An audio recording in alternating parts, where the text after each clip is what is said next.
ಜಿಲ್ಲಾಧಿಕಾರಿಗಳ ವಿರುದ್ಧ ಮಂಡಿಸಿರುವ ಹಕ್ಕುಚ್ಯುತಿಯನ್ನ ಮಾಜಿ ಸಚಿವ ಎಚ್.ಡಿ. ರೇವಣ್ಣ ಅವರು ತಕ್ಷಣವೇ ಹಿಂಪಡೆಯಬೇಕು ಎಂದು ದಲಿತ ವಿಮೋಚನೆ ಮಾನವ ಹಕ್ಕುಗಳ ವೇದಿಕೆ ಹಾಗೂ ವಿವಿಧ ಪ್ರಗತಿಪರ ಸಂಘಟನೆಗಳ ಒಕ್ಕೂಟದ ರಾಜ್ಯ ಸಂಘಟನಾ ಸಂಚಾಲಕ ಆರ್.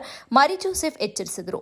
ಪತ್ರಿಕಾಗೋಷ್ಠಿಯಲ್ಲಿ ಶುಕ್ರವಾರ ಮಾತನಾಡಿದ ಅವರು, ಜಿಲ್ಲಾಧಿಕಾರಿಗಳು ದಕ್ಷ ಹಾಗೂ ಜನಪರ ಆಡಳಿತ ನೀಡುತ್ತಾ ಇದ್ದು, ಹಿಂದುಳಿದ ವರ್ಗಗಳ ಪರವಾಗಿ ಹಲವು ಮಹತ್ವದ ಕಾರ್ಯಕ್ರಮಗಳನ್ನು ಜಾರಿಗೆ ತಂದಿದ್ದಾರೆ. ಅವರ ಅಧಿಕಾರಾವಧಿಯಲ್ಲಿ ಸುಮಾರು 20,000 ನಿವೇಶನ ಹಕ್ಕುಪತ್ರಗಳನ್ನು ವಿತರಿಸಿ ಬಡವರಿಗೆ ಭೂಸ್ವಾಮ್ಯ ಒದಗಿಸಿರುವುದು ಮಹತ್ವದ ಸಾಧನೆಯಾಗಿದ್ದು, ಹೇಮಾವತಿ ಜಲಾಶಯ ಸಂತ್ರಸ್ತರಿಗೂ ದಶಕಗಳ ಬಳಿಕ ಹಕ್ಕುಪತ್ರ ಮತ್ತು ಬದಲಿ ಭೂಮಿ ನೀಡುವ ಕಾರ್ಯ ನಡೆಯುತ್ತಿದೆ.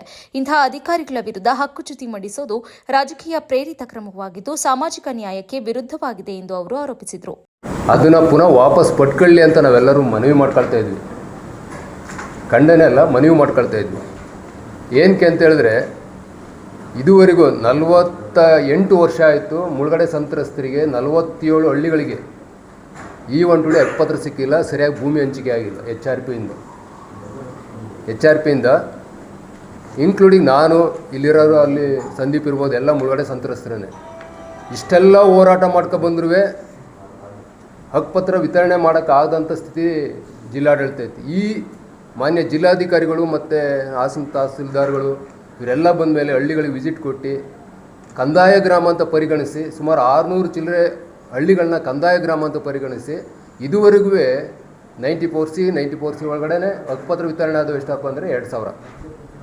ಈ ಜಿಲ್ಲಾಧಿಕಾರಿಗಳು ಬಂದ ಮೇಲೆ, ತಹಸೀಲ್ದಾರ್ಗಳೆಲ್ಲ ಬಂದ ಮೇಲೆ ಈಗಿನ ಪ್ರೆಸೆಂಟ್ ಇರ್ತಕ್ಕಂಥ ಅಧಿಕಾರಿಗಳು 20,000ಕ್ಕೂ ಹೆಚ್ಚು ಹಕ್ಕುಪತ್ರಗಳ ವಿತರಣೆ ಮಾಡೋಕ್ಕೆ ರೆಡಿಯಾಗಿದೆ. ಯಾವಾಗ ಅಂದರೆ ನಾವು SST ವಿಜಿಲೆನ್ಸಿ ಮೀಟಿಂಗು 16ನೇ ತಾರೀಕು ನಡೀತು. ಆವಾಗ ಮೇಡಮ್ ಅವರು, ಯಾಕೆ ನೀವೆಲ್ಲ ಇಷ್ಟು ಏನು ಹಕ್ಕುಪತ್ರ ಇಲ್ಲದೇ ಇಷ್ಟು ವರ್ಷಗಳಿದ್ರಿ, ಅದು ಯಾವುದೇ ಇದಾಗಿರಲಿ, ಲೇಔಟ್ ಆಗಿರಲಿ, ಏನಾಗಿರಲಿ, ಮುಳುಗಡೆ ಸಂತ್ರಸ್ತರಿಗೆ 47 ಹಳ್ಳಿಗಳಿಗೂ ಸರ್ವೆ ಮಾಡಿ ಕಂದಾಯ ಗ್ರಾಮ ಅಂತ ಪರಿಗಣಿಸಿ ಹಕ್ಕುಪತ್ರ ಕೊಡೋ ಜವಾಬ್ದಾರಿ ನಮ್ಮದು ಅಂತ ದಕ್ಷ ಅಧಿಕಾರಿಗಳನ್ನ, ಪ್ರಾಮಾಣಿಕವಾಗಿ ಕೆಲಸ ಮಾಡೋಂಥವ್ರನ್ನ ಕನಿಷ್ಠ ಒಂದು 2 ವರ್ಷಗಾರ ನೆಮ್ಮದಿ ಕೆಲಸ ಮಾಡೋಕ್ಕಾರ ಬಿಡಲಿ ಅಂತ ಹೇಳ್ಬಿಟ್ಟು ಮಾನ್ಯ ಶಾಸಕರಲ್ಲಿ ಮನವಿ ಮಾಡ್ಕೊಳ್ತೀವಿ. ಅಂಥ ಭ್ರಷ್ಟಾಚಾರ ಎಲ್ಲಿಲ್ಲ ಸರ್, ಎಲ್ಲ ಹಂತದಲ್ಲಿದ್ದಾವೆ. ಅದಕ್ಕೆ ನಾವು ಅವ್ರಿಗೆ ಒತ್ತಡ ಮಾಡ್ತಾಯಿದ್ವಿ. ಶಾಸನ ಸಭೆಯಲ್ಲಿ ತಾವು ಮನಸ್ಸು ಮಾಡಿ ಬೇನಾಮಿ ಆಸ್ತಿನ ಯಾವ್ಯಾವ ಪಕ್ಷಗಳು, ಎಲ್ಲ ಪಕ್ಷಗಳು, ಬರೀ ಒಂದೇ ಪಾರ್ಟಿ ಅಲ್ಲ, JDS, ಕಾಂಗ್ರೆಸ್, BJP ಎಲ್ಲ ಪಕ್ಷಗಳು ಮಾಡಿರ್ತಕ್ಕಂಥ ಬೇನಾಮಿ ಆಸ್ತಿನ, ಶಾಲೆಗಳನ್ನ, ಆರೋಗ್ಯ ಕೇಂದ್ರಗಳನ್ನ, ಆಸ್ಪತ್ರೆಗಳನ್ನ ಏನೇನು ಮಾಡಿದ್ದಾರೆ ಅವೆಲ್ಲವೂ ಒಂದು ಸಲ ಸಿಟ್ಟಿಂಗ್ ಜಡ್ಜಲ್ಲಿ, ಹಾಲಿ ಹೈಕೋರ್ಟ್ ಜಡ್ಜಲ್ಲಿ ತನಿಖೆ ನಡೆಸಲಿ ಅಂತೇಳಿ ಶಾಸನ ಸಭೆಯಲ್ಲಿ ಹಕ್ಕು ಮಂಡಿಸ್ಲಿ. ಆವಾಗ ಇನ್ನೂ ನಾವು ಖುಷಿ ಪಡ್ತೀವಿ.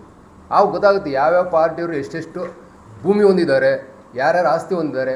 ಉದಾಹರಣೆ, ಸಕಲೇಶಪುರದಂಥ ಒಂದು ವಿಧಾನಸಭಾ ಕ್ಷೇತ್ರ ಬಂದರೆ, ಆಲೂರು ಸಕಲೇಶಪುರದಲ್ಲಿ ಒಟ್ಟು ಹೇಮಾವತಿ ಜಲಾಶಯಕ್ಕೆ ಮುಳುಗಡೆ ಆಗಿದ್ದು 80,000 ಎಕರೆ ಕೊಡಬೇಕಂತ, ಆಲ್ಟರ್ನೇಟ್ ಭೂಮಿ ಕೊಡಬೇಕಂತ. 21,098 ಎಕರೆ ಮುಳುಗಡೆ ಆಗಿತ್ತು.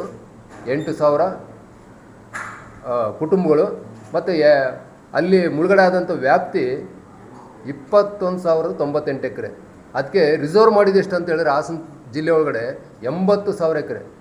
ಅದು ರೋಹಿಣಿ ಸಿಂಧೂರಿ DC ಮೇಡಮ್ ಇದ್ದಾಗ ಏನಂತ ಹೇಳಿದ್ರೆ 29,000 ಎಕರೆ ಗ್ರ್ಯಾಂಟ್ ಆಗಿದೆ.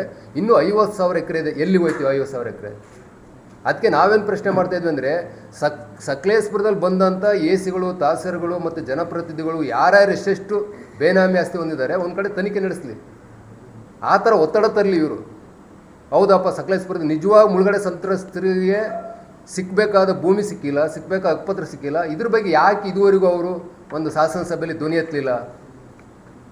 ಶಾಸಕರು ಹಕ್ಕುಚ್ಯುತಿ ಆಯ್ತಾಯಿದೆ ಅಂದರೆ ಮತದಾರರ ಹಕ್ಕು ವಂಚನೆ ಆಗಿಲ್ವ ನಮ್ಮವೆಲ್ಲವೂ? ಇಷ್ಟು ವರ್ಷ ಆಗಿ ನಮ್ಮ ಕಟಾಯ ಹೋಬಳಿನ ಕ್ಷೇತ್ರ ವಿಂಗಡಣೆ ಮಾಡಿ ಎಲ್ಲಿ ತಳ್ಳಿದ್ದಾರೆ ಅಂತ ಹೇಳಿದ್ರೆ ಸಕಲೇಶಪುರಕ್ಕೆ ಸೇರಿಸಿದ್ರು. ಈಗ 20 ವರ್ಷ ಆದರೂ ಒಂದು ರಸ್ತೆ ಸರಿಯಾಗಿಲ್ಲ, ಮೂಲಭೂತ ಸೌಕರ್ಯ ಸರಿಯಾಗಿಲ್ಲ ಕಟಾಯ ಹೋಬಳಿಲಿ. ಅಂಥ ತಪ್ಪೇ ನಾವು ಮಾಡಿದ್ವಿ. 47 ಹಳ್ಳಿ ಮುಳುಗಡೆ ಅದ್ರ ನೀರೆಲ್ಲನೂ ಬಳಸ್ಕೊಂಡು ಅದ್ದೂರಿಯಾಗಿ ಜೀವನ ಮಾಡ್ತಿರೋಂಥವ್ರು ಯಾರು? ಹೊಳೆನರಸೀಪುರ, ಇದು ಎಂಥದ್ದು, ತುಮಕೂರು, ಚಂದ್ರಾಯಪಟ್ಟಣ, ಮಂಡ್ಯ, ಅವೆಲ್ಲರೂ ಅದ್ದೂರಿಯಾಗಿ ಜೀವನ ಮಾಡ್ತಿದ್ದಾರೆ. ನಾವು ಇನ್ನೂ ಹಕ್ಕುಪತ್ರ ಕೊಡ್ರಪ್ಪ ಅಂತ ಬೇಡ್ತಾ ಇದ್ವಿ. ಅಂಥ ಕಾಳಜಿದ್ದಂಥ ಶಾಸಕರು ಮಾತಾಡ್ಬೋದಿತ್ತಲ್ಲ ಶಾಸನ ಸಭೆ ಒಳಗಡೆ. ಈಗ ಅಲ್ಲಿ ನಮ್ಮ ಕ್ಷೇತ್ರವನ್ನು ತೊಗೊಂಡೋಗಿ ಸಕಲೇಶಪುರಕ್ಕೆ ಸೇರಿಸಿ ಯಾವುದೇ ಈವನ್ ಟುಡೇ ಕಟಾಯ ಹೋಬಳಿ ಅಭಿವೃದ್ಧಿ ಆಗ್ತಾಯಿಲ್ಲ ಸರ್. ವಿತಿನ್ ನಮ್ಮ ಶೆಟ್ಟಹಳ್ಳಿ ಸೇರಿ ಅವೆಲ್ಲ ಮುಳುಗಡೆ.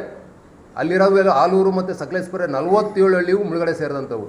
ಅಟ್ಲೀಸ್ಟ್ ಪತ್ರಿಕಾಗೋಷ್ಠಿಯಲ್ಲಿ ದಲಿತ ವಿಮೋಚನೆ ಮಾನವ ಹಕ್ಕುಗಳ ವೇದಿಕೆ ಹಾಗೂ ವಿವಿಧ ಪ್ರಗತಿಪರ ಸಂಘಟನೆಗಳ ಒಕ್ಕೂಟದ ಬಿಎನ್ ಶಿವಪ್ಪ ನಾಯಕ್, ಆದಿವಾಸಿ ಮುಖಂಡ ನವೀನ್ ಸದಾ, ಮುಖಂಡ ಮಲ್ಲೇಶ್ ಅಂಬುಗ, ಸಂದೀಪ್ ಕುಮಾರ್ ಸೇರಿದಂತೆ ಇತರರು ಉಪಸ್ಥಿತರಿದ್ದರು.